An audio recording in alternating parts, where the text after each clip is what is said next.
Hi everybody, I'm Matt McMurray from Campus Automotive in Blacksburg, Virginia, and today we have the Milestar Patagonia MT. If you're new to Campus Automotive, we do tire comparisons, tire reviews, and lots of tire talk, so subscribe and hit the bell to keep up. I've been seeing a ton of YouTube videos on this tire and I wanted to get my hands on one myself to do a review. I've never sold a set of the Patagonia MTs, but one of my technician's son just put a set on a Ram 1500 and he loves them. So Milestar is owned by a distributor from California called Automotive Inc. It's one of their private label tires that they import and distribute in the US.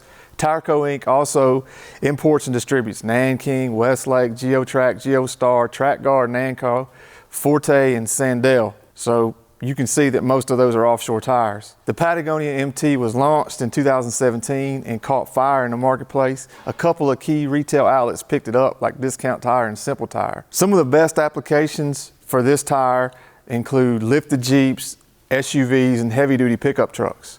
So the first thing you notice is the tread on this tire looks more like a hybrid tire than a true MT. If you notice here, this center rib with these tread blocks spaced tightly together, that gives this tire a very quiet and stable ride on the road.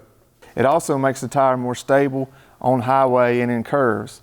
So if you look close at the profile of the tire across through here, you'll notice that the tire has a slight crown on the road. In other words, the center rib of the tire is higher than the outer ribs. So on the road, you need to run the correct pressure. So whatever your truck or Jeep calls for, you want to run at least 35 pounds in this tire so that you ride on this center rib on the pavement. What's interesting about this tire is when you air it down, obviously the center crown goes down a little bit and flattens out the profile. That's what gives you the traction in the mud and the snow and on the rocks. You need to run the correct pressure and then air down off-road, especially in the sand. The outer edges here have these larger voids. As you can see, the spaces between these blocks that have a ton of biting edges.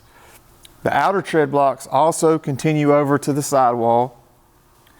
And I've heard the tread pattern does not clean itself out in thick mud like most MT tires do. Obviously you can see that each of these tread blocks has a little bit of siping in it. I've seen the siping wear away as this tire wears out. So when the tire starts to wear out, it loses that siping. This tire has a 3-ply sidewall on all their sizes except for their 31-10-50 for some reason. Some sizes have this white letter in this funny looking Flintstones font on the side. Most people say that this tire needs to be rotated every 3,000 miles because if you don't, they'll cup and feather out and it'll make them make noise and be loud on the highway. I thought it was unusual that almost every YouTube video that I looked at about this tire talked about the fact that you have to rotate them every 3,000 miles. One other thing to note about the Patagonia MT is it's lighter than its competition, in some cases up to 20 pounds. It's lighter, so that gives you less rotational mass. That's why people with lifted JKs and JLs like them, because Jeeps are so vulnerable to extra weight, and every pound that saves will make them last longer and the Jeep last longer. So this particular size that we're looking at is a 33-12-50 by 18.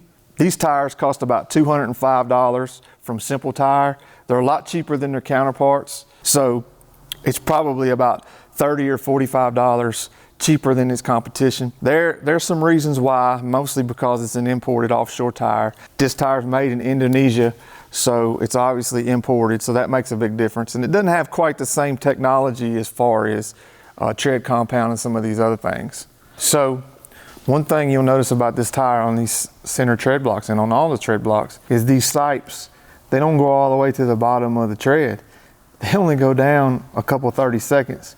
And I thought that was really interesting. So that kind of adds into what we were talking about, these sipes wearing away as the tire wears. So it's going to degrade a lot faster than a higher end tire because you're going to lose those sipes. Every single sipe just goes down a few 30 seconds. And of course we got some stone injectors here, which is pretty cool. These tread blocks are scalloped.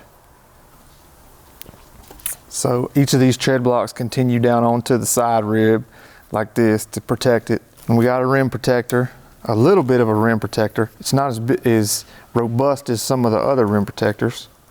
Got some white letters and the funky Flintstones font.